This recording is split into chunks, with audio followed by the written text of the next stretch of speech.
All right, hello everyone. This is Dr. Corey Miller from Ratio Christi, and this is our episode of Thoughtful Christianity Experiencing Miracles Today. Our vision statement is Thoughtful Christianity, where we are both compassionate and considerate, as well as contemplative and rational. On our episode today, we've got a great guest, someone I highly respect, and he is a distinguished professor of philosophy at Talbot School of Theology, Biola University, where I had the pleasure of attending 2 decades ago. He earned a BS in chemistry from the University of Missouri, THM in theology from Dallas Theological Seminary, a master's in philosophy from UC Riverside, and then completed his PhD in philosophy at USC under the great philosopher and spiritual life writer Dallas Willard, who I very much appreciate as well. He helped to plant several churches, spoke and debated on nearly 200 college campuses. His thought has been picked up by groups ranging from PBS to Christianity Today. He's written 30-plus books and another 70-plus peer-reviewed articles from renowned philosophy journals. And in one place, he is listed along with some very heavy-hitting philosophers, atheist philosophers that I enjoy reading, as among the 50 most influential living philosophers. Welcome to the episode, Dr. Moreland. Well, Dr. Miller, if I may call you Corey, because we're friends, Sure. It's always a good pleasure to see you, my friend, and I'm looking forward to this. Yeah, you as well. You know, I like that last part that we have Christians on secular sites and communication avenues that are picking up the quality of those in the Christian world. And there was several of you. I was so excited to see that. And I think this is well deserved of you. You've had a huge impact, not only in my life, but you've been part of a movement in this past generation to develop good philosophical thinkers, and not just people that are philosophical thinkers, but people that are whole Christians, heart, head, and hands. So I remember, when I first got down to Talbot to study with you, I had transitioned, you transitioned several times. You went from science to theology to philosophy. I went from biblical studies and theology to philosophy, and I made the transition down there in Southern California. And I remember thinking when I got down there, I'm going to have to put my heart on hold while my mind explodes.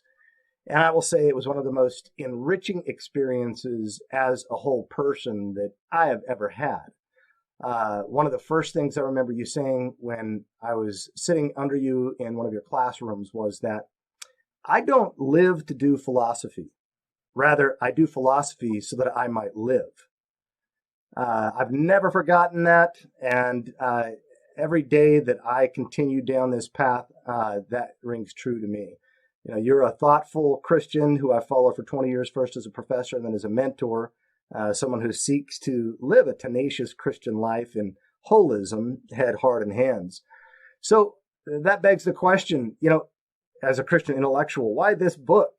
Given that you've endorsed one before too. You endorsed Craig Keener's 1,000-page tome on miracles. Yes. And then he endorsed yours, I saw. How is this book different? Tell us what's in it and why you wrote it. Thank you, Corey. We're kind of birds of a feather on all this, but I wrote this book because I believed that the Western evangelical and conservative Christian church had missed out on one of the 3 key things in maturing as a Christian. And those 3 things were cultivating the life of a Christian mind. And that under that goes learning why you believe and what you believe and how to critique the culture and so on. The second was just the cultivation of a strong inner life and an inner emotional life and a tender heart. And that is the spiritual formation, discipleship work.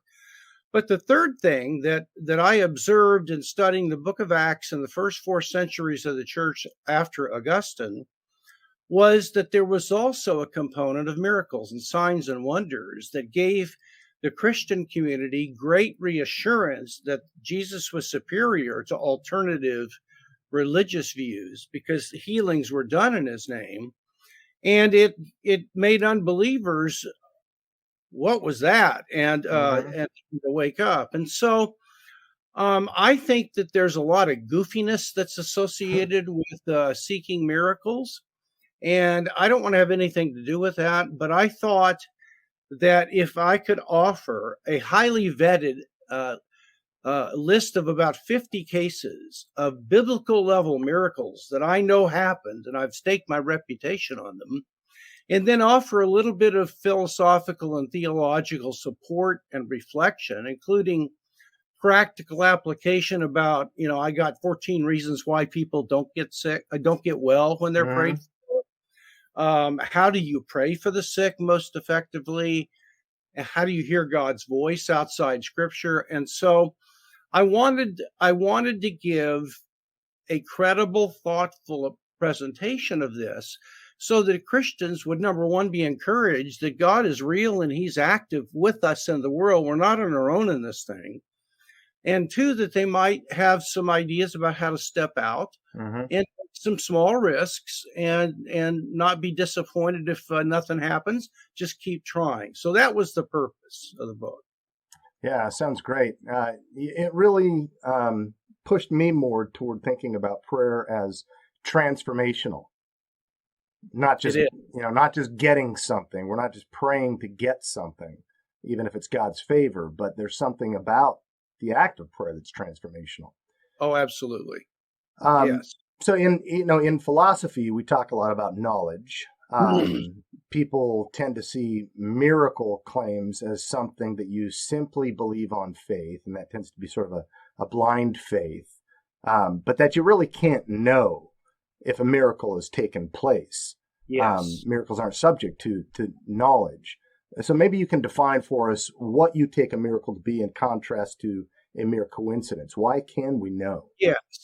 Well, I bump up against this attitude all the time, Corey, and I don't mean to be mean-spirited, but it's just an expression of ignorance.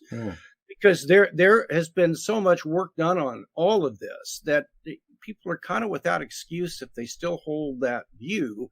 And I don't say that punitively. I say that to encourage them that there's a lot of stuff out there that answers these questions. So very quickly, I would just define a miracle simply as a special act of God or intervention into the natural world, contrary to the ordinary course of things, that is done for a purpose. So it's an intervention by God that's done for some purpose, and it's obviously different than the ordinary way things happen. Now, one of the things that robs people of the faith boost you get when you see a specific answer to prayer or someone is healed through prayer is a day or two later you go, that may have just been a coincidence. And so that little level of doubt I think, erodes the faith that you could gain from seeing something like that. So what I'd like to do is to say that we now have a tried and tested and almost foolproof way of knowing the difference between just a highly unlikely serendipitous coincidence on the one hand and a genuine act of God on the other. Now, in the natural world, Corey, there are causes that produce effects. A flash of lightning is a cause, and the effect might be the splitting of a tree.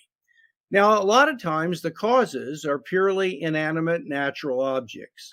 Take the case I just mentioned. The cause is not a person, it's a flash of lightning.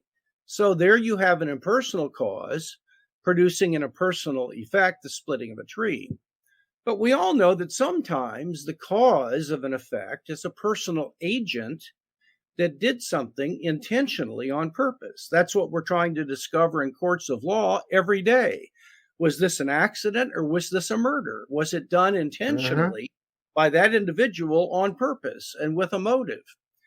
Now, scientists have developed, especially in the fields of archaeology and forensic science, they've developed a way to tell the difference between these two, and it's called sometimes the intelligent design principle.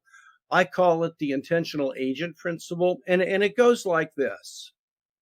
If you're trying to decide whether an event is just a random accident, unlikely, or it was done intentionally on purpose by a personal agent. If the event meets two conditions, you can be confident that you know it was done by a personal agent. And the first condition is that the event has to be highly unlikely to happen.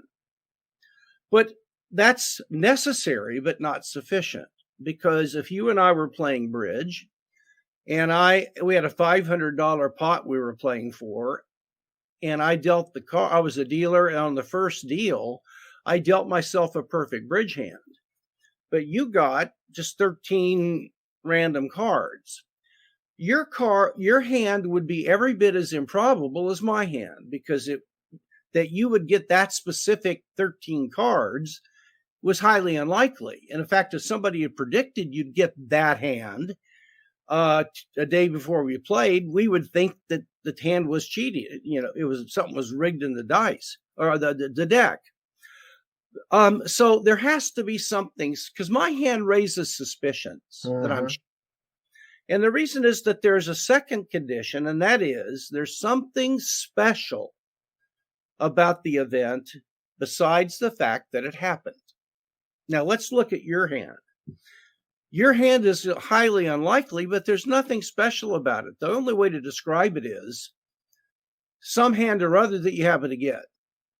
My hand, however, can be described as a special hand quite before I got it. And that is, according to the rules of bridge, anyone who gets this hand is the winner. Now, it's the combination of my hand being unlikely, plus it being a special hand, independently of the fact that it was the one I got, namely according to the rules, that indicates that I cheated. This hand was the result of a personal, intentional act on my part, namely stacking the deck. It would be irrational to say that it was a highly unlikely coincidence. Now, Corey, this principle was used recently in a cave of Neanderthals, where scientists were trying to decide whether a cave formation was just a matter of a long time erosion and that sort of thing, or if it was some kind of an artifact that was produced by the Neanderthals, which I take to be descendants of humans. I could be wrong about that, but in any case, finally, they all agreed that it was done by the Neanderthals, and it was because it was a highly unlikely formation, and secondly, they were able to determine that this was special compared to other things that they had discovered Neanderthals do with respect to religious ideas and so on. And so now there's no question it was done intentionally. In Ohio, years ago, the Democrats actually used this principle to sue the Republicans and won in court because of this principle. And here's what happened. There was a set of about 8 in-state congressional elections happening for the state assembly. And there were 7 or 8, 9 parties listed on each ballot. Every party and his uncle were listed on that ballot. Now, in every 8 district, the Republican candidate was listed number 1 on the ballot. Now, that is extremely unlikely to happen. But if one combination of parties was listed in the same order on every ballot, that'd be unlikely too. However, the random listing would not be special. There'd be nothing unique about it. However, in the case of the real election, here was what made that result special. A Republican was in charge of printing the ballots, and we know from evidence that if your party is listed first, they get a certain percentage of votes just because they're first. So when the Democrats sued this guy, they showed that this was extremely unlikely. But secondly, it was special. It was in the interest of this Republican to have it turn out that way. And he was sued for a lot of money and lost. So now if you apply this to an answered prayer, when I first came to the Lord, going back to Golden, Colorado, and I wanted a place to live. And I looked for 3 days and couldn't find anything. And I had prayed, and I had it in my notebook, for a white house with a white picket fence with a nice little grassy front yard and 2 miles, around 2 miles from the Colorado School of Mines. And in those days, 1971, no more than $115 a month. And I looked everywhere and I found nothing in Golden.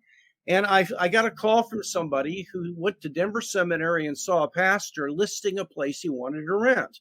So I called the number and I drove out at 9 to meet him. And I drove up to a white house with a white picket fence, nice grassy front yard, almost right at 2 miles from campus for $110 a month so we could have a place to bring students into a home. Now, that was an answer to prayer because, number one, it was extremely unlikely. I can tell you from looking for 3 days and finding nothing. It was special. Now, what made that special? It was exactly what I prayed for. And if I'd have found a 2-bedroom apartment 10 miles away in Denver, that I would not have considered that to be anything special. But the fact that the event that happened exactly matched the prayer indicated that this was a miracle, an answer to prayer that God had done. Now, what if someone pushed back and just said, yeah, but how do you know that you know that that's just not a coincidence? Mm-hmm. Well, that's a good question. I define knowledge as a true belief that's based on adequate grounds. Now, what counts as adequate grounds will depend on whether it's a jury trial or a chemical reaction or a piece of literature or what. It depends on the subject matter you're dealing with. But what we do know is that knowledge does not require certainty and the impossibility you're mistaken. All you need to have is that the grounds are strong enough for it to be not just kind of a weakly justified belief, but it to have some pretty good credentials to it that you could actually claim to know it, though you might be wrong, but you don't have any good reason to think you are. And you admit there's still questions you might have, but you still know it because the grounds for it are adequate. And in this case, like I said, this has been used for decades and decades in a court of law, in archaeology, in forensic science, in linguistics, SETI research programs, in research programs, in science, in the various sciences. That's right. And it's been a time-tested principle that hardly has any false positives where you think it was an intelligent agent, but it wasn't. And I'm saying that in that issue of that house, might it have been an accident? Yeah, if you mean is it just barely possible, does it make sense to say it was accident? No, not at all. It is far more reasonable to see the principle as showing this ain't no accident, that somebody did this, and there's only one somebody that could pull this off, God. Mm-hmm. Okay. All right. And in that moment, you would be claiming to experience a miracle. I experienced a miracle because... And that's a kind of knowledge. Absolutely. I knew, and now because I'm familiar with this principle that's been widely used, and it matches that, I know with an even greater sense of confidence that what I had witnessed with my own eyes was a divine act of provision for me. It was a miracle. Now, in the book, I list 5 kinds of supernatural events. One is a specific answer to prayer.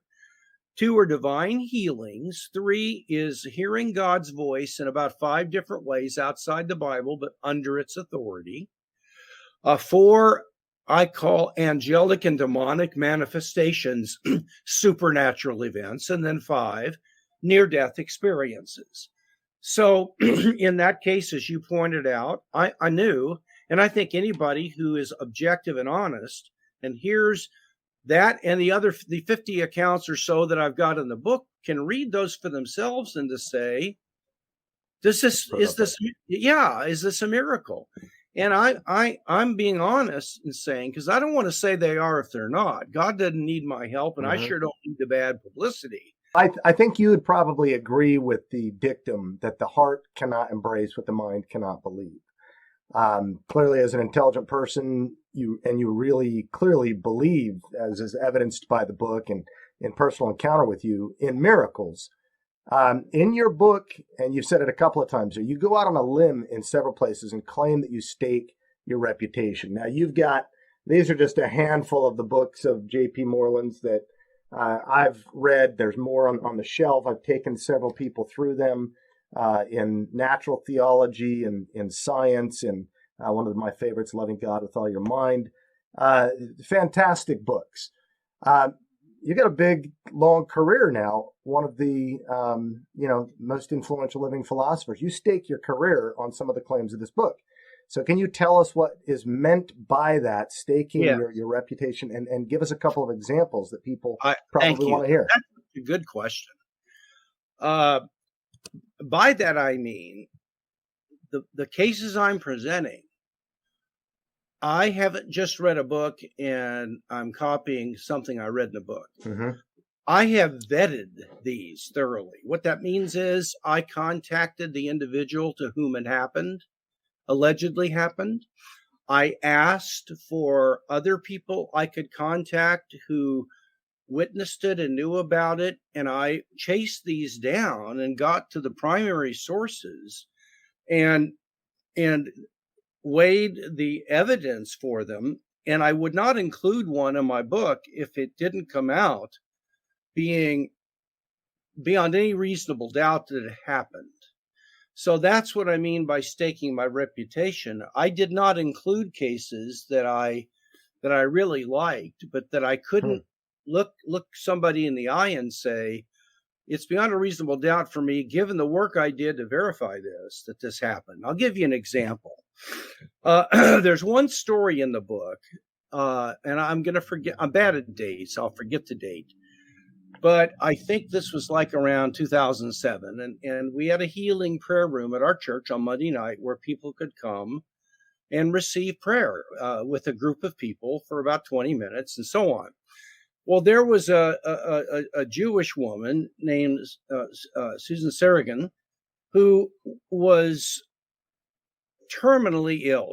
The doctors had done everything they could, and they had committed her to hospice care, which means that they told her that she was dying and there was nothing else they could do because they had done everything for this woman. She had 51 points of cancer throughout her body that showed up on an MRI plate. 51 where it had metastasized all over her body and organs. So there was no doubt that she was on her last leg. A friend said, look, you're not a Christian, I know that. But what do you got to lose? Why don't you come to this prayer room and just see what happens? So she did. She came one night and was prayed for, and nothing happened. But she felt so loved and blessed by the people. She decided to go back, and she went the second Monday night. And again, nothing happened. She felt no change, or there was no anything, but it was encouraging to her. So she went a third night. And by her own testimony, while they were praying over her, she felt this hot, kind of like oil, pouring down inside of her from her head down to her toes, and this electricity all over her body. And she knew that she had been completely healed. So she left, and the next morning called her doctor, her oncologist, and said, I will pay for this, but you have got to give me another test because I am confident I don't have cancer anymore. And the doctor, of course, thought she's crazy. And that she was trying to reassure herself she wasn't going to die. Yeah, I've probably seen that before. He agreed to do it. And he came out after looking at the plates. And literally, Susan said his face was white. And he said, my God, he said, I know that we didn't mess up the earlier test because he had both plates. And he said, here's the one we took of you, the last one. And look, your body is riddled with cancer. But look at this one I just took. Not only is there no cancer in your body, but there's no evidence you ever had cancer. But I know you did. And so she saw the plates. Okay. as a result of that, she gave her life to Jesus and became a Messianic Jew. Now, I interviewed 3 different members of that prayer team. I know them well. I've known them all for about 15 years, and they're credible people, and I got the same story from each one of them. But sequel to the story, about 8 years later, after this happened, 8 or 9 years, maybe 10, I was asked to speak on a PBS special about miracles, and they were going around North America interviewing top atheists and top believers. And I wanted to use this story. So I called one of the guys that was on the prayer team, Ken Slezak, and I said, Kenny, can you put me in touch with Susan? And he said, yeah. And he sent me her email, and I emailed her. And I said, you don't know me, but I'm at the Vineyard, and this is what I heard happen to you. And I listed everything out. And I said, did this really happen? And what's happened to you since? Well, she emailed me back. I've got it all in a folder. And she said, everything that you said is exactly what happened to me 8 years ago or whatever it was. And she said, at that time, I was completely healed of cancer because the plates before and after demonstrated that I have never had a relapse of cancer since that day. I am still cancer-free 8-9 years later, and I am still on fire for Jesus. And so I would say to you that is a case that is very hard to dispute. There are medical records. I didn't go to the doctor, but there are medical records in the hospital she was in that a person could go and look at, I guess, and verify it for themselves. Find the plates, the 51. There is medical documentation on this, but I would suggest that I vetted that pretty thoroughly. So even if someone could say, well, you haven't seen that yet, so is it still rational to believe it? Well, eyewitness testimony is used all throughout our lives. Right. I mean, if somebody saw your kid throw a rock through a window, but you weren't there to see it, there were a couple of mothers that said, Johnny is kind of acting out. Yeah. He threw a rock. Look at the, and I think you would go with the eyewitness testimony. Yeah, mine wasn't the window; it was someone else's car. yeah. There you go. That's right. Yeah. So that's an example of what I would say. Okay, I might ask you for another example in a moment. When it comes to praying, I think a lot of people are frankly scared to pray something that's bold, something that's specific. I know when you defined the case of a miracle, it sounded a lot like, specified complexity, right? In intelligent design, very good criteria. I don't want to pray that specific because what if I'm wrong? I would rather just pray a generic prayer and I can come back still believing, because prayer might be something that causes me not to believe, right? It doesn't encourage me. It discourages me if I can't see it. So we're apt to say, if God wills this or that, and that just gets us off the hook. Because people are just not sure if their prayers will get answered. And yet Jesus' disciples asked him to teach them one thing, how to pray. And in your book, subtitle, you give instruction and inspiration. Teach us on how to pray, on why to pray petitionary prayer. So say something to our listeners about that, which should really encourage us to pray. Yeah, boy. I just love your honesty, because if you're not wise, and this is why living a thoughtful, wise Christian life matters. Dallas Willard used to say, wouldn't you think Jesus would want his disciples to be thoughtful? He didn't mean polite. He meant be thoughtful in their approach to life. Well, yeah, I think so. And this is a good example of that. And so in the book, what I do, one of my big problems with Christianity is that God doesn't seem to show up when it looks like it would be in his best interest to do so, and everybody else's. And those are hard for me. That doesn't make me not believe in God, but I lose confidence in prayer or whatever it might be. And so I think there are actually three solutions to this. I think the first one is in the book. I list 14 reasons why people don't get answers to prayer, Mm-hmm. and they're really good. And if you pray specifically, you can go and look, and maybe 2 or 3 of those will apply to you. I don't know that they all will, but maybe 2 or 3 will jump out at you and say, you know what, I think I can learn from this. I think that might be something that I need to perhaps work on, Mm-hmm. or something else. So that's one thing.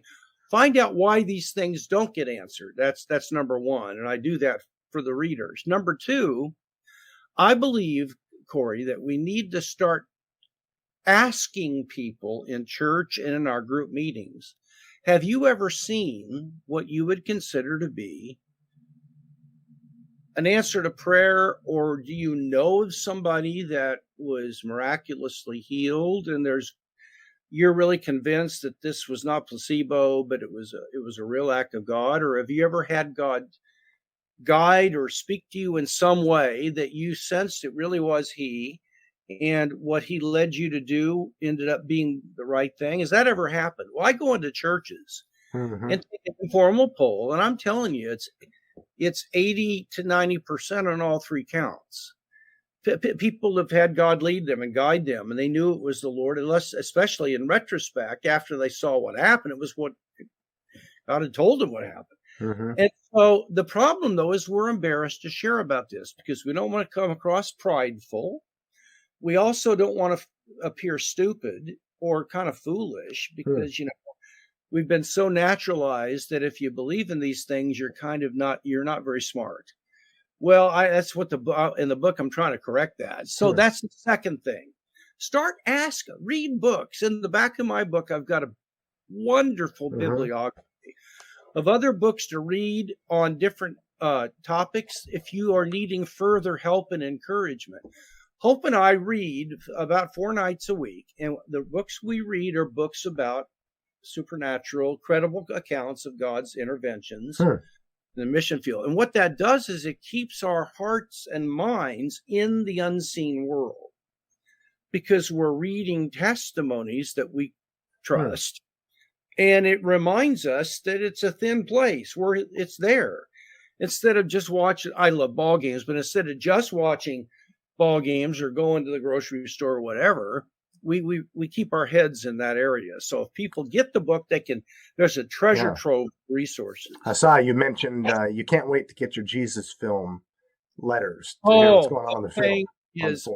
It is just reads like Acts 29. I've been getting that thing for 10 years. I support them.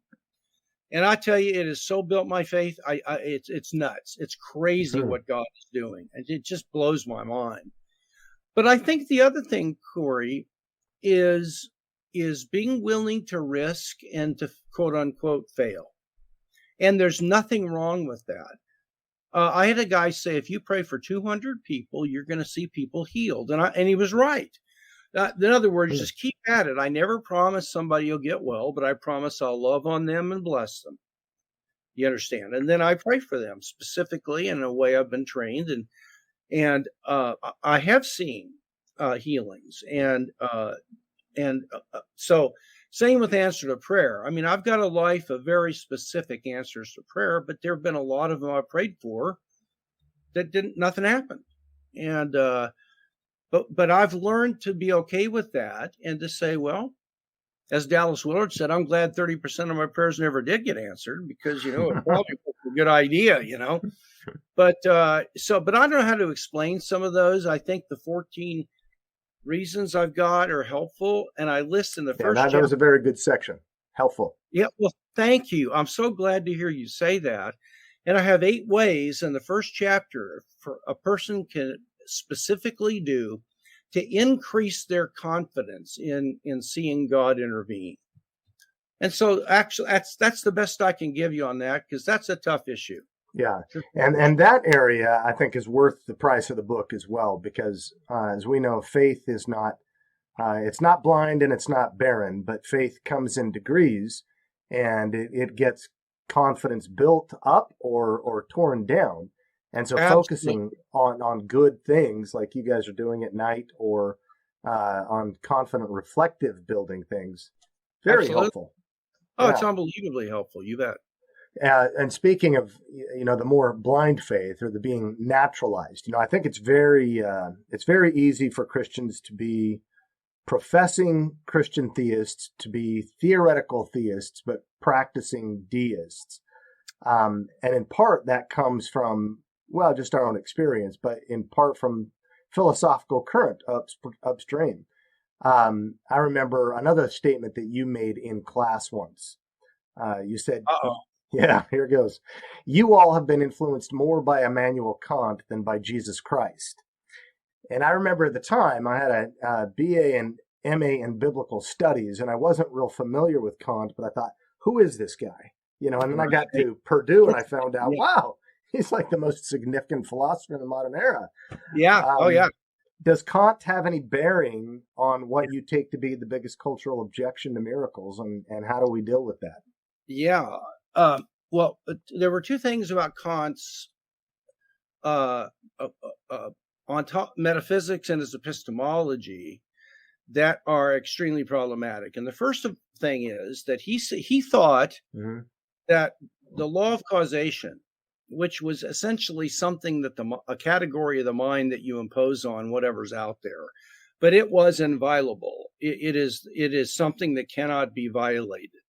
And so miracles, if you define them in terms of some kind of violation of a law of nature, which I don't, but if you do, and that has been a standard definition for a long time, then miracles can't happen. And Hume, of course, said the same sort of thing.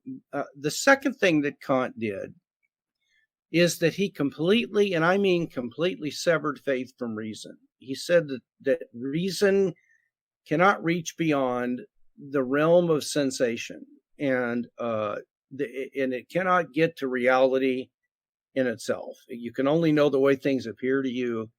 And it's kind of a precursor to contemporary postmodern relativism in a certain way. And so Kant said that reason, he was trying to make room for faith, which he just meant the bald act of believing, Mm-hmm. simply choosing to believe, which nobody can do. You can't just choose to believe something. You can't choose to believe a pink elephant's flying over your head right now, or 2 and 2 is the square root of -1, whatever. You offer somebody $500 to believe that, and they can't do it. They can lie, but they don't really. Absolutely, absolutely. So I think that's what I meant. We have this idea that this is what's killing us. We have this idea that reason, evidence, thinking is reserved over here for the public secular life, particularly the hard sciences. Mm-hmm. But when it comes to moral claims or theological beliefs, they are pure expressions of feeling, and they're private. There's no way in principle to provide any evidence for them, because if you do, you're removing the faith. It's a zero-sum game. And I take faith to be confidence or trust based on good reasons, but not the modern way of defining it. And that's why your ministry, Ratio Christi, is so unique, because, and I wish other ministries would get a hold of this, but if we don't do the spade work on these campuses at the fundamental level of worldview and ideas and so on, we'll win a person here and there, but they're not going to carry on, and the culture is going to continue to slouch toward, secularism. So that's what I'd say. Yeah, and I really appreciate the movement that you've led them there at Talbot as well. I always, in the back of my mind, I wondered, why don't they have a doctoral program? And then I realized, because you guys are trying to build people up to go into doctoral programs Exactly. in the secular world, a Trojan horse effect to gain the credibility. Exactly. And you're an example of that. You're a prime example of what we're trying to do. Amen. And we're working on it, but as you know, it is a battle. Everyone knows that the battle is in education. Politics is downstream from culture. Culture is downstream from education. And the Amen, brother. universities is where it's at. So It is exactly where it's at. And the good news is we're on the same team, and we're all working together, and we're doing our best. yeah. Well, I appreciate all you're doing, JP. I want to encourage our listeners to go pick up this book, Experience, a simple guide to experience miracles, instruction and inspiration for living supernaturally in Christ. Since I started reading this, I've been praying more specific and more boldly than I ever have before. Maybe not ever have before, but it has recalibrated and reoriented me. So appreciate that, brother. And God bless you. Thanks for coming on the show today. My privilege.